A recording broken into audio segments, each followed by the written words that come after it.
Ceci est un livre audio autogénéré par Google. Collection internationale. Collection internationale. Dirigée par Denis Rolland, Joël Chassin, Françoise Dekowski et Marie-Hélène Touzalin. Cette collection a pour vocation de présenter les études les plus récentes sur les institutions, les politiques publiques et les forces politiques et culturelles à l'œuvre aujourd'hui. Au croisement des disciplines juridiques, des sciences politiques, des relations internationales, de l'histoire et de l'anthropologie, elle se propose, dans une perspective pluridisciplinaire, d'éclairer les enjeux de la scène mondiale et européenne. Dernière parution. Garrick Galstyan, L'écologie en Arménie, le lac Sevan et l'émergence du mouvement écologiste, 2020. Miguel Suárez Boza, le port de Casablanca au XXe siècle. Une source de développement pour le Maroc, 2019. Guy Laurent, Les ambiguïtés de la démocratie participative, de Porto Alegre aux Gilets jaunes, 2019. Despina Tomescu, Roumanie Histoire d'une identité, 2019. Jean Kudela et Bernard Laurie dire, Le regard sur l'autre en Europe médiane, 2019. Rubenilson Brazao Texera, avec la participation d'Edja Triguero, des deux côtés de l'Atlantique, Natal Dakar dans une perspective comparative, 2018. Jules Durand, Lettres de prison septembre 1910 au février 1911, 2018. Félix Pavia, Mexique, La guerre perdue contre le narcotrafic, 2018. Laurie Servière, Colombie, La paix comme levier politique international, 2018. Antonia Aemo Sanchez, Marie Galera, Métissage de la création théâtrale. Amérique hispanique Espagne-France, 2018. Tristan Lefortmartine, Des droits pour la nature? L'expérience équatorienne, 2018. Mariela Villasante Cervello et Raymond Taylor, sous la dire de, avec la collaboration de Christophe de Beauvais, Histoire et politique dans la vallée du fleuve Sénégal. Mauritanie. Hiérarchie, échange, colonisation et violence politique, 8e-21e siècle. Essai d'histoire et d'anthropologie politique, 2017. Catherine Durandin, Irina Gridan, Moldavie, Repères et perspectives, 2017. Dédicace. À mon père. Faites pour les autres tout ce que vous voudriez qu'ils fassent pour vous. LC 6-31. Remerciements. Je tiens tout particulièrement à remercier les équipes de direction, de salariés, responsables associatifs de programmes d'hébergement citoyen et solidaire, travailleurs sociaux, psychologues, conseillers, etc., et de bénévoles accompagnants, tuteurs, services civiques, des associations JRS, Welcome, SAMU Social, Élan, Singa, Calme, Réfugiés Bienvenue, Aril. La délégation interministérielle à l'hébergement et à l'accès au logement, DIAL.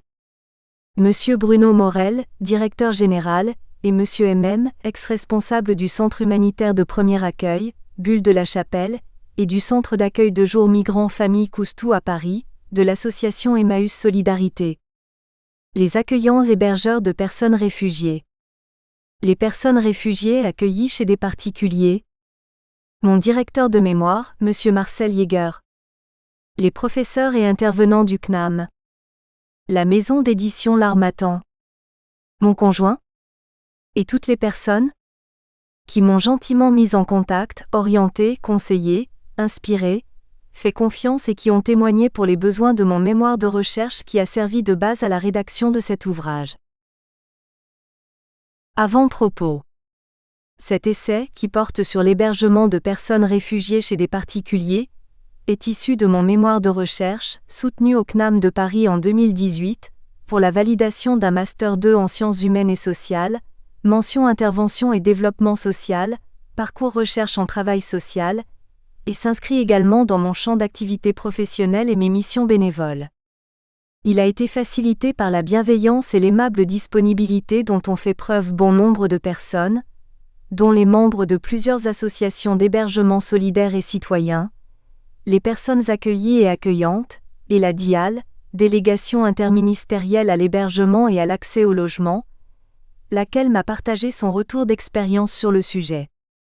Par souci d'anonymat et de confidentialité, je ne citerai pas de témoignages recueillis dans le cadre de mes activités salariées et bénévoles. Les noms des personnes interviewées ou citées, et les lieux n'apparaîtront pas, les prénoms ont été changés. Introduction. À travers le monde, un humain sur 122 est désormais soit un réfugié, soit un déplacé interne ou encore un demandeur d'asile.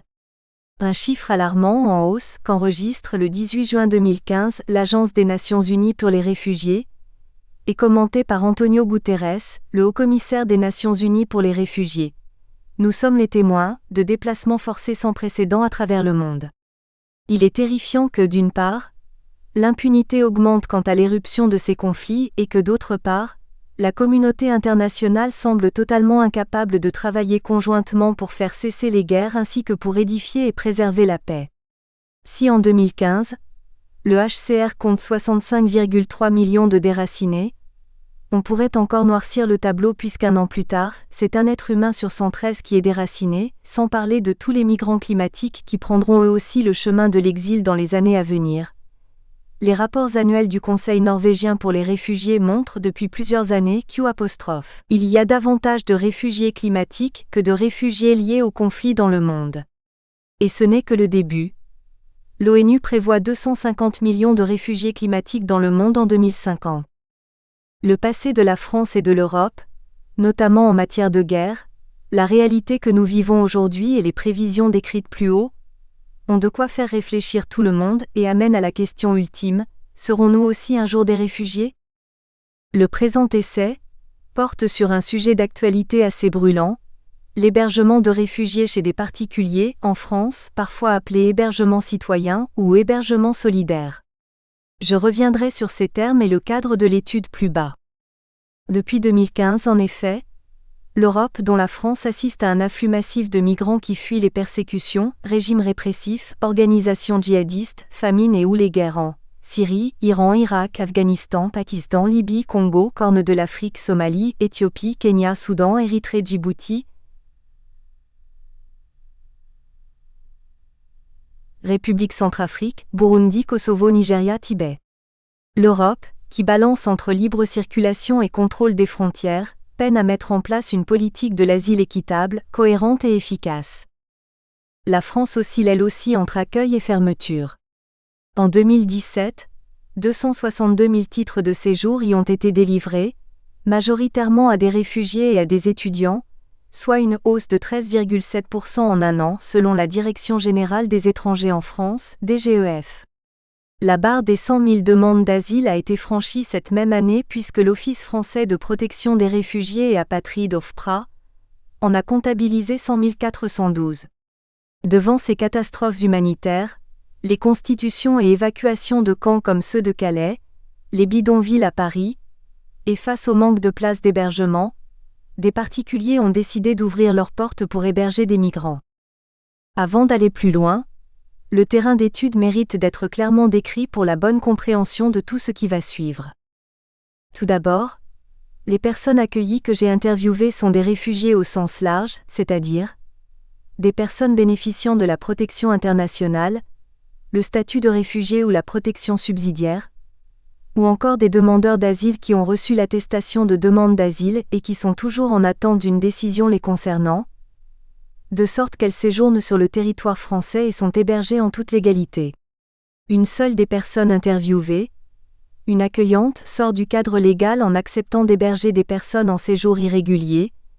J'évoquerai donc brièvement les questions des sans-papiers, de l'OQTF, obligation de quitter le territoire, et du délit de solidarité qui concernait, avant la loi pour une immigration maîtrisée, un droit asile effectif et une intégration réussie promulguée le 10 septembre 2018, les personnes qui hébergeaient des migrants présents en France illégalement, mais qui est depuis limitée à l'aide à l'entrée sur le territoire.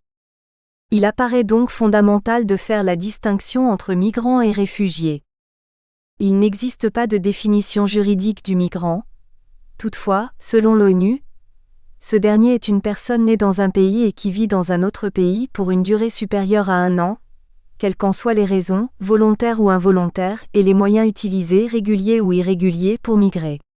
C'est une catégorie générale à laquelle appartiennent notamment les réfugiés, et d'autres personnes qui migrent, par exemple, pour améliorer leurs conditions de vie ou leur bien-être, comme des étudiants étrangers ou les travailleurs venus d'autres pays. La distinction entre demandeurs d'asile et migrants économiques qui, eux, quittent leur pays, non pour échapper à des atteintes graves à leur vie, leur liberté ou à des persécutions, mais pour trouver ailleurs des conditions de vie ou de travail moins défavorables, n'est pas toujours aisée à faire. Le droit d'asile et la reconnaissance du statut de réfugié, ou le bénéfice de la protection subsidiaire, et les normes de traitement à minima des personnes qui en relèvent, sont garantis par plusieurs textes juridiques internationaux, européens et nationaux. L'asile s'entend d'un lieu ou territoire permettant de trouver protection et ou d'échapper à des poursuites. L'origine et l'histoire du droit d'asile se confondent avec l'histoire de l'humanité. Dans l'Antiquité, en Égypte et en Grèce, asylon est un mot grec qui signifie sanctuaire, il s'exerçait dans des temples. Chez les Hébreux, il permettait à l'auteur d'un crime involontaire d'échapper à la loi du talion.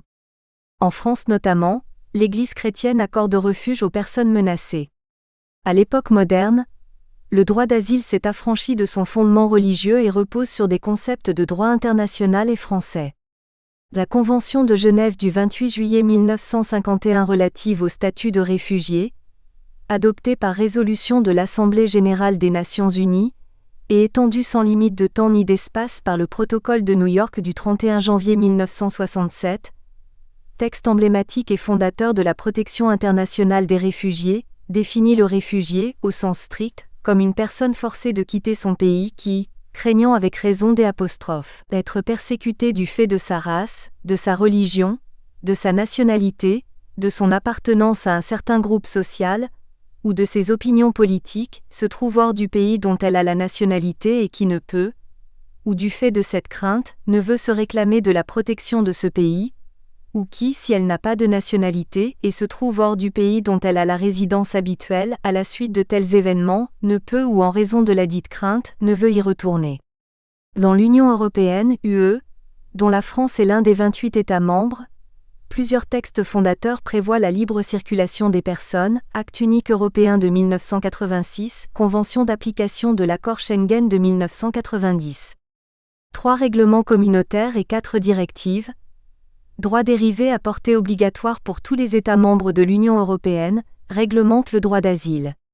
Par ailleurs, la Charte des droits fondamentaux de l'Union européenne du 18 décembre 2000 reconnaît le droit d'asile dans son article 18, de même que le droit à la vie article 2, à la dignité article 1, à l'intégrité article 3, l'interdiction de la torture et des peines et traitements inhumains ou dégradants article 4, de l'esclavage et du travail forcé article 5, elle proclame le droit à liberté et à la sûreté article 6, au respect de la vie privée et familiale article 7, l'égalité en droit de tous les êtres humains article 20, le principe de non-discrimination article 21, la protection en cas d'éloignement, d'expulsion et d'extradition article 19 et la solidarité chapitre 4 article 27 à 38.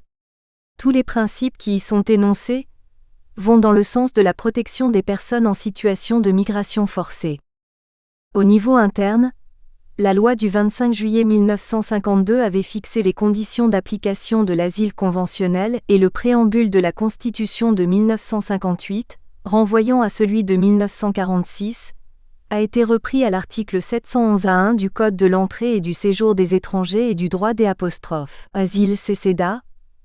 La qualité de réfugié est reconnue à toute personne persécutée en raison de son action en faveur de la liberté ainsi qu'à toute personne sur laquelle le Haut-Commissariat des Nations Unies pour les réfugiés exerce son mandat, ou qui répond aux définitions de l'article 1er de la Convention de Genève du 28 juillet 1951 relative au statut des réfugiés.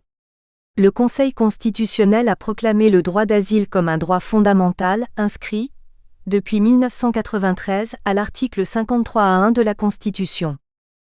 La loi du 10 décembre 2003, votée dans la perspective de l'adoption de la directive européenne qualification, accorde le bénéfice de la protection subsidiaire, se substituant à l'asile territorial introduit par la loi du 11 mai 1998, à toute personne dont la situation ne répond pas à la définition du statut de réfugié, mais pour laquelle il existe des motifs sérieux et avérés de croire qu'elle courait dans son pays un risque réel de subir l'une des atteintes graves suivantes. La peine de mort ou une exécution, la torture ou des peines ou traitements inhumains ou dégradants, pour des civils, une menace grave et individuelle contre sa vie ou sa personne en raison d'une violence aveugle résultant d'une situation de conflit armé interne ou international. Article L712A1 du CCDA. À noter qu'est apatride toute personne dépourvue de la nationalité d'un pays, qui se trouve en conséquence privée de ses droits fondamentaux et de l'accès à l'exercice et aux bénéfices que donne l'accès à une citoyenneté. L'apatridie est définie à l'article 1er de la Convention de New York du 28 septembre 1954. Le terme apatride désigne une personne qu'aucun État ne considère comme son ressortissant par application de sa législation. Une personne peut être à la fois apatride et réfugiée. La différence entre protection subsidiaire et statut de réfugié réside seulement dans la durée du titre de séjour accordé. Carte de séjour temporaire initialement d'1 an renouvelable pour une période de 2 ans pour la protection subsidiaire, et portée à 4 ans par la loi pour une immigration maîtrisée, un droit d'asile effectif et une intégration réussie, publié au Journal officiel le 11 septembre 2018, et carte de résident valable 10 ans et renouvelable pour le statut de réfugié. Le contenu de la protection est le même dans les deux cas.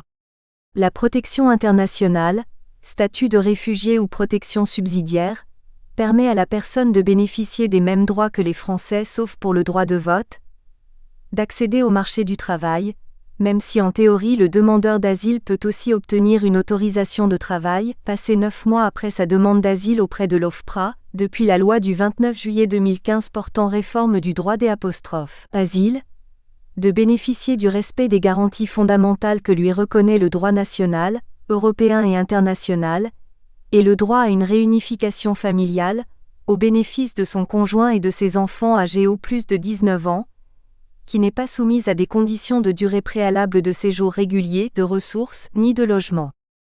Le réfugié, quand il arrive sur le sol français, est d'abord demandeur d'asile, et reçoit une attestation de demande d'asile à renouveler le temps de la procédure, c'est-à-dire que sa situation soit étudiée. Le demandeur d'asile doit démontrer que ses craintes sont fondées, personnelles et actuelles, d'où l'importance du travail de préparation de son récit de vie structuré, circonstancié, détaillant non seulement la situation politique de son pays d'origine, mais également les événements auxquels il a été confronté personnellement et démontrant ses propres craintes de persécution, laquelle doit revêtir un certain degré de gravité en cas de retour là-bas. C'est l'Office français de protection des réfugiés et apatrides, OFPRA, créé par la loi numéro 52A803 du 25 juillet 1952 afin de mettre concrètement en œuvre en France la Convention de Genève de 1951 relative au statut de réfugié, qui est compétent pour reconnaître la protection au titre de l'asile, la qualité de réfugié ou la protection subsidiaire ou la refuser. Quel que soit le fondement juridique sur lequel est accordé le statut de réfugié, constitutionnel, sur le fondement de la Constitution, ou conventionnel, c'est-à-dire en application de la Convention de Genève de 1951, le régime de protection est identique. Le réfugié bénéficiera de tous les droits attachés au statut de réfugié tel que défini en droit français. Pour rappel, le bénéficiaire de la protection subsidiaire jouira aussi des mêmes droits, seule la durée de protection étant différente. Une personne à qui le statut de réfugié ou la protection subsidiaire est refusé par l'OFPRA pourra faire appel, suspensif d'éloignement, devant la Cour nationale du droit d'asile, CNDA, anciennement dénommée Commission de recours des réfugiés jusqu'en 2007. Le migrant, à qui le statut de réfugié ou la protection subsidiaire est refusé, et dont la situation n'est pas régularisée par l'obtention d'un titre de séjour pour un autre motif, doit quitter le territoire français. L'obligation de quitter le territoire français, OQTF, est la principale mesure d'éloignement qui concerne les étrangers.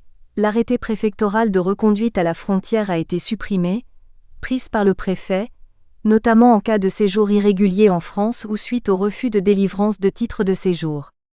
La personne doit quitter la France par ses propres moyens dans un délai de 30 jours ou sans délai, dans des situations plus limitées. Il existe au moins 6 voies de recours contentieux contre une OQTF, mais qui ne feront pas ici l'objet d'une étude particulière. L'Office français de l'immigration et de l'intégration, OFII, est responsable du premier accueil des demandeurs d'asile et gère le dispositif national d'accueil DNA, pilotant et finançant les structures de premier accueil des demandeurs d'asile, SPADA, ouvrant les conditions matérielles de l'accueil CMA aux demandeurs d'asile et gérant une partie des entrées de ces derniers dans les centres d'accueil pour demandeurs d'asile, CADA, et des réfugiés dans les centres provisoires d'hébergement CPH et dans les autres dispositifs des hébergements relevant du DNA.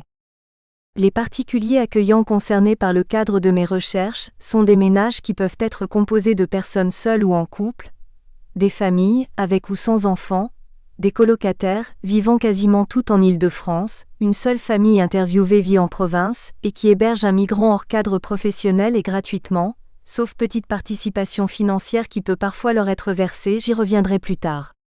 Ils ont pour caractéristique commune d'avoir été portés par un élan de solidarité, et les divers entretiens que nous avons eus montrent également leur souci de contribuer à l'intégration des réfugiés en France. Accueillis et accueillants seront parfois appelés conjointement cohabitants, et non pas colocataires puisqu'il n'est pas question ici de location, ni de sous-location. Je qualifierai d'aidants, pour les besoins de cette étude, toutes les personnes tierces à la cohabitation qui apportent une aide ponctuelle ou prolongée à ces derniers, de manière salariée ou bénévole. L'aide dont il est question ici va au-delà du seul travail social tel que le désigne l'ONU et le Conseil économique et social. Le travail social a pour vocation première d'aider à ce qu'une personne, une famille, un groupe de personnes, ait accès aux droits que la société lui confère et crée ou recrée des liens sociaux. C'est à partir des attentes du bénéficiaire, de ses problèmes, de la perception qu'il a de son propre devenir, de ses potentialités visibles ou à faire émerger que doit se développer le travail social. Puisque l'aide dont il est question ici ne provient pas seulement de travailleurs sociaux, mais aussi d'autres professionnels et de bénévoles non professionnels du travail social. Elle est plus large que l'aide sociale au sens strict, qui est vue comme une aide relevant d'un travailleur social mettant en œuvre l'ensemble des processus et actes organisés par la finalité de rendre une personne capable d'autonomie personnelle, ou le produit d'une interaction dynamique de pensée et d'acte entre un travailleur social et un usager, qui a permis à ce dernier de trouver ou de retrouver ses capacités d'agir et de penser ou de résoudre un problème social, puisqu'elle met en scène des bénévoles non professionnels, et ou des salariés intervenant de manière pluridisciplinaire, qui prennent part volontairement dans les affaires de sujets également considérés comme des acteurs ou des agents principaux de leur évolution avec lesquels ils collaborent. C'est dans cette dernière acception plus forte que pourra être employée également la notion d'intervention. Les aidants ou intervenants salariés ou bénévoles appartiennent à différents organismes d'action sociale qui organisent et ou structurent l'hébergement solidaire, principalement des associations. Pour les besoins de cette étude, je distinguerai les appellatifs d'hébergement citoyen et d'hébergement solidaire. L'hébergement citoyen relève plus d'un concept civique et politique et de la conscience d'être membre actif d'une société, et impliqué dans les valeurs et le fonctionnement de la République. Il est le terme officiel employé actuellement par le ministère du Logement, notamment dans le cadre de son appel à projet du même nom d'août 2016 pour qualifier l'hébergement de réfugiés, limité aux personnes bénéficiant d'une protection internationale, statut de réfugié ou protection subsidiaire, à l'exclusion des demandeurs d'asile toujours en attente d'une décision, réalisé chez des particuliers dans le cadre des Un réseau associatif structuré et subventionné par la puissance publique représenté ici par la DIAL, Délégation interministérielle pour l'hébergement et l'accès au logement, intervenant sous l'autorité du Premier ministre. Tandis que le concept d'hébergement solidaire, plus philosophique, même si la notion de solidarité a été très usitée en droit et dans le domaine des sciences politiques, fait davantage écho aux liens d'engagement et de dépendance réciproque, aux rapports existants entre des personnes ayant une communauté d'intérêts ou de destin et ou ressentant les unes envers les autres un devoir moral d'aide mutuelle. De manière large, on pourrait mentionner la solidarité humaine dans son ensemble, où chacun des êtres qui la composent serait ainsi tenu au bien-être des autres. Le qualificatif d'hébergement solidaire est utilisé par certaines associations. L'hébergement solidaire paraît recouvrir une acception plus large que celui d'hébergement citoyen puisqu'il englobe l'hébergement citoyen susmentionné, tout en concernant également les particuliers qui accueillent de manière non institutionnalisée des réfugiés au sens large, c'est-à-dire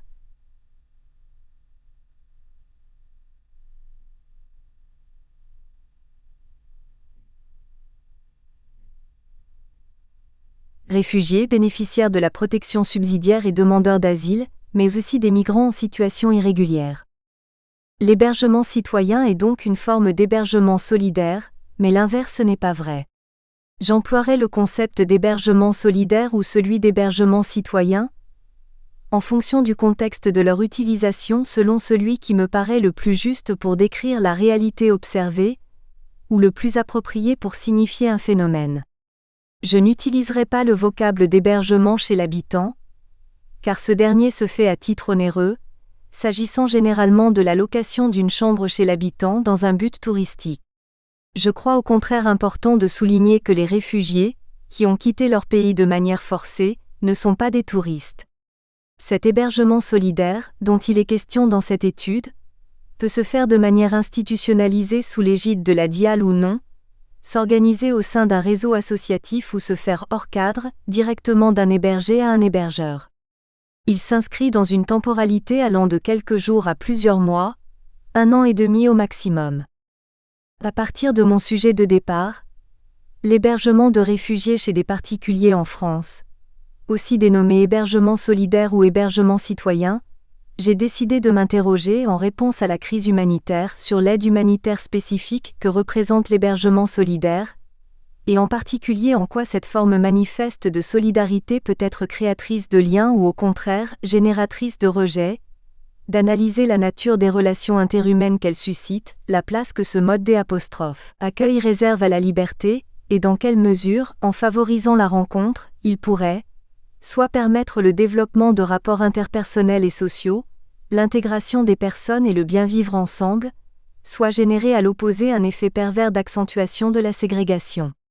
Mon travail sera centré sur l'étude des liens entre les protagonistes de l'hébergement solidaire, accueillis, accueillants et leur réseau X, intervenants professionnels et bénévoles, partenaires, institutions, etc., en ce y compris la relation d'aide qui s'y construit. Mais il sera aussi élargi au rapport qu'entretiennent les nouveaux arrivants avec la société d'accueil, et notamment face aux réfractaires à l'accueil des réfugiés. Cet essai se propose d'être une réflexion sur les relations créées, occasionnées, projetées par l'hébergement solidaire et leurs effets sur les individus et la société. Ces hypothèses vont m'amener, pour comprendre ces relations, à questionner les positionnements, sens, logiques, processus et dynamiques qui les sous-tendent. Peut-on accueillir toute la misère du monde ? N'existe-t-il pas un gouffre culturel infranchissable entre certains migrants et les sociétés occidentales, qui rendrait impossible toute intégration ? Les étrangers ne vont-ils pas voler les places des Français ?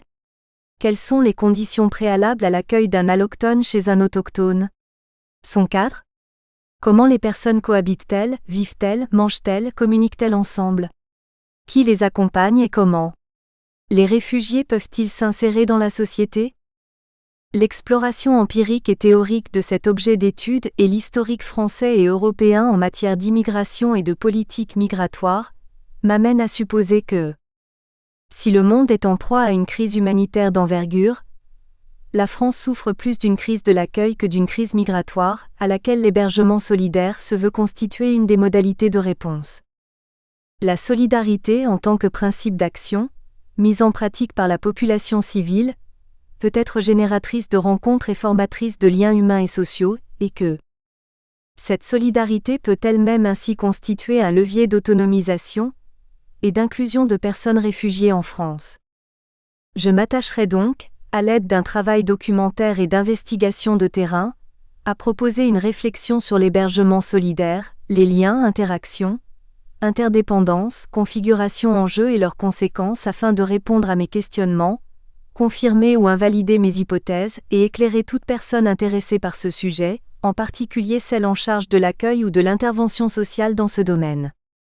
Les relations, qui correspondent à l'ensemble des rapports et des liens existants entre personnes qui se rencontrent, se fréquentent, communiquent entre elles, possèdent intrinsèquement une dynamique dans le mouvement continu des forces en présence, de par leur évolution constante, sont donc au cœur de mon étude.